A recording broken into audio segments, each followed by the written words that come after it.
Hey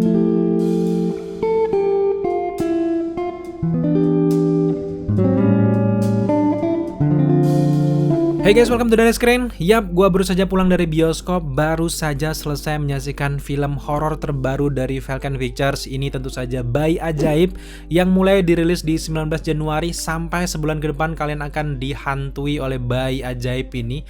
Tapi kalau ngomongin Bayi Ajaib ini lebih ke menurut gue ini bayi tua ya.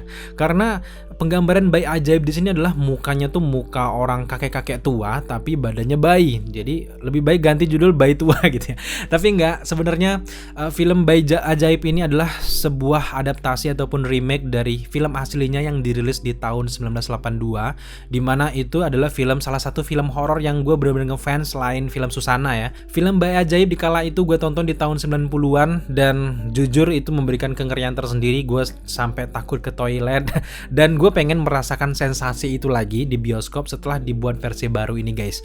Dan sekarang gue akan ceritakan bagaimana pendapat gue setelah menyaksikan film ini. Let's go, kita langsung ke sinopsis dari Bayi Ajaib ini. Bayi Ajaib dibintangi oleh Vino G. Bastian, Adipati Dolken, Sarah Fajira, Desi Ratnasari, Rifnu Wikana, Raihan Cornelius, Anantia Kirana, William Bevers, dan para pemain pendukung lainnya. Secara garis besar, cerita dari Bayi Ajaib ini adalah menceritakan dua karakter utama dari film ini, di mana ada karakter Kosim dan juga Saleh yang lagi bersaing dalam pemilihan lurah di desa mereka.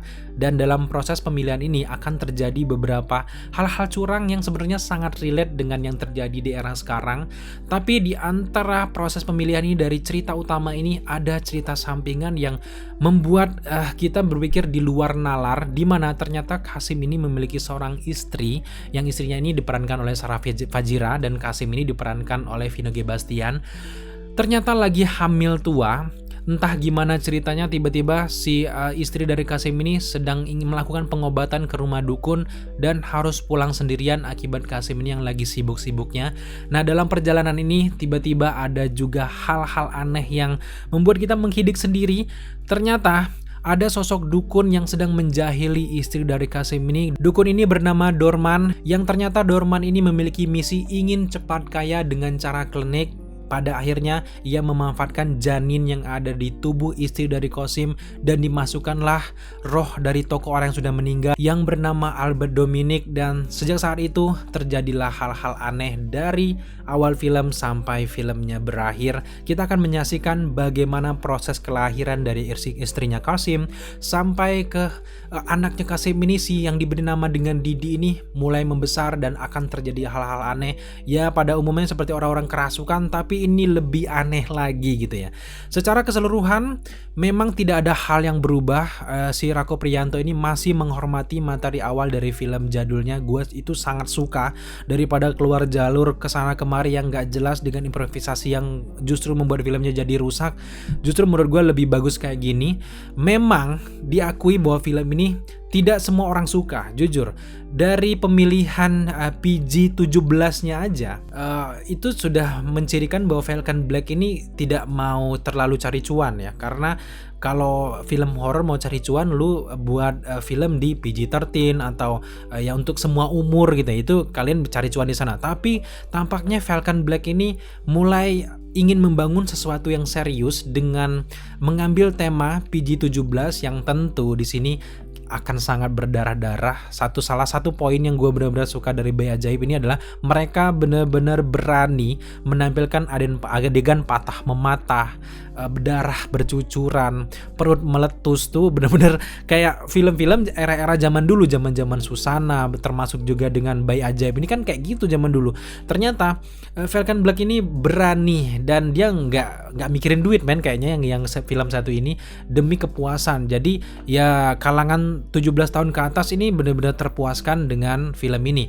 Ya buat teman-teman yang mungkin belum nonton Bayi Ajaib, memang agak aneh ceritanya. Memang ini sama seperti film yang pertama, tapi lambat laun mulai dari pertengahan sampai akhir kalian mulai akan mencerna, oh kayak gini. Jadi bukan karena gaya Mas Rako Priyanto aja, memang film aslinya kayak gitu. Ngomongin soal suka nggak suka, memang gue jadi inget ketika pertama kali film Bayi Ajaib Jadul ini dirilis.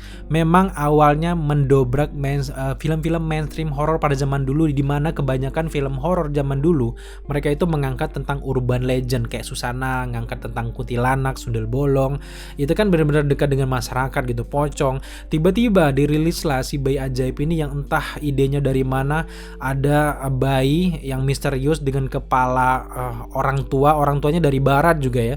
Itu kan sesuatu yang luar biasa anehnya, yang membuat kita benar-benar penasaran, loh kok ada setan kayak gini. Dan zaman dulu sisi yang bisa laris ya gara-gara keanehan itu, memecah stigma dan juga film-film mainstream, dan sehingga orang punya banyak pilihan. Ternyata diterapkan di zaman sekarang juga, dimana kalian tahu sendiri zaman sekarang kan film horor masih berkutat soal urban legend.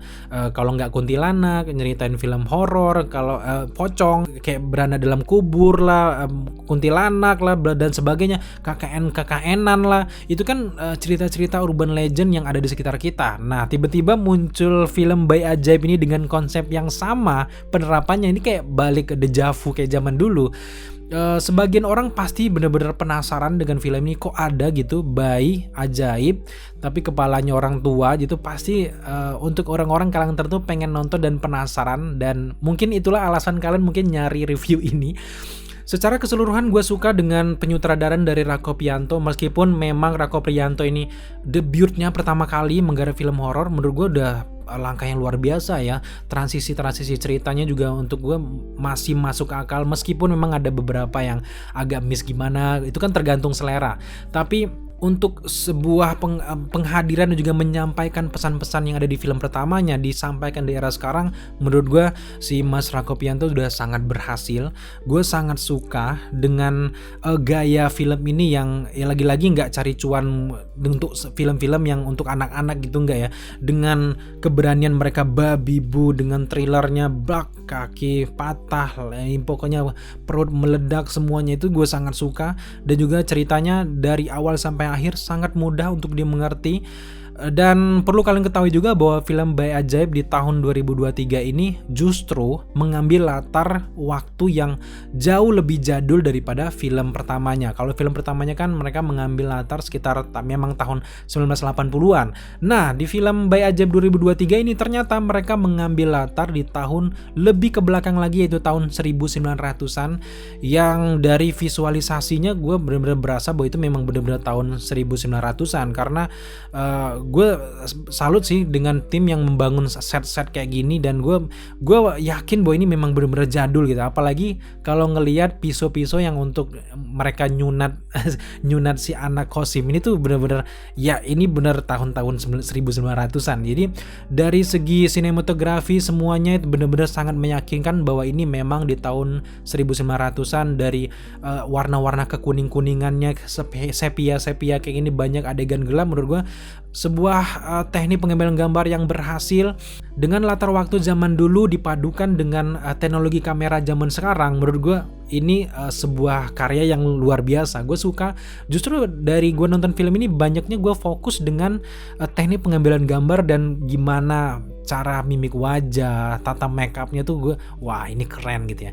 Meskipun gue agak terganggu dengan make upnya Adipati Dolken ya, terutama Adipati Dolken itu rambutnya tuh bener-bener gaya sekarang gitu ya. Gue nggak tahu ya zaman 1900-an apa ada gaya rambut kayak gitu. Adipati Dolken terlalu ganteng kayaknya untuk jadi dukun ya.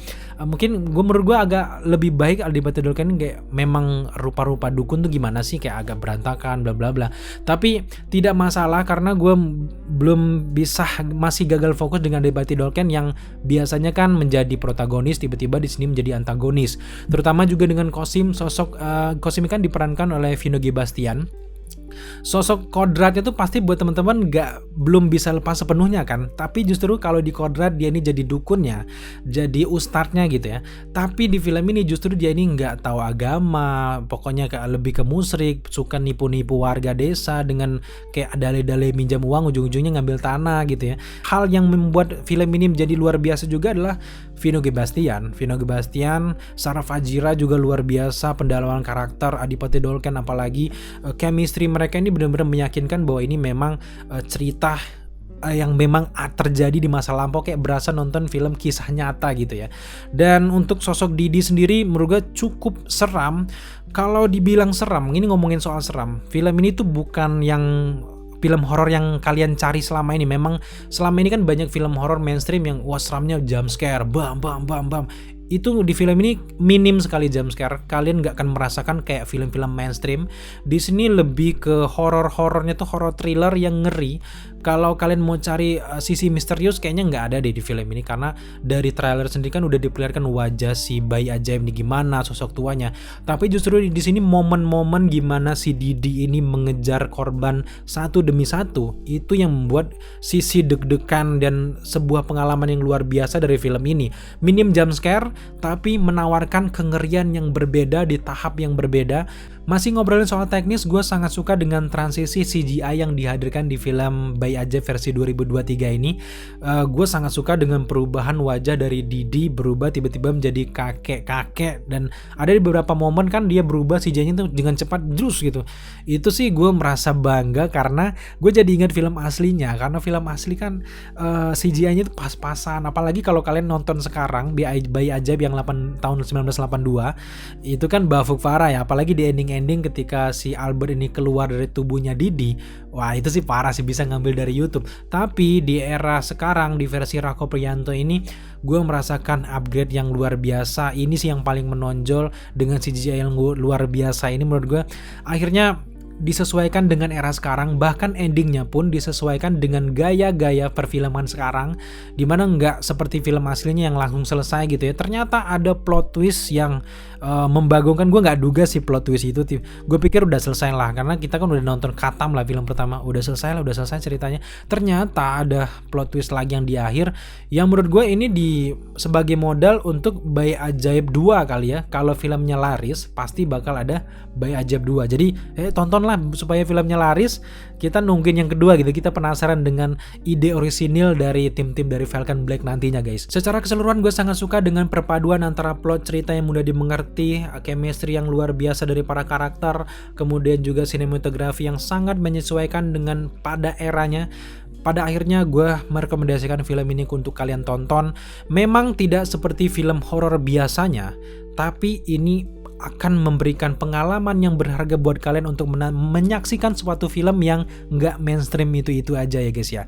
Tidak luput dari kekurangan, film ini jelas ada beberapa kekurangan yang semoga nanti kalau ada film keduanya lebih dipoles lagi, tapi memang kita cukup puas untuk menyaksikan film ini di bioskop. So di review, gue memberikan skor untuk film Bayi Ajaib ini adalah 75 dari 100 untuk Bayi Ajaib ini. Thank you buat teman-teman sudah menyaksikan review kita kali ini. Jika kalian suka dengan konten seperti ini, jangan lupa dukung kita dengan cara subscribe, like, komen, dan share. Serta jangan lupa juga untuk nyalakan notifikasi agar kalian mengetahui apabila kita mengupload video setiap harinya. Thank you guys.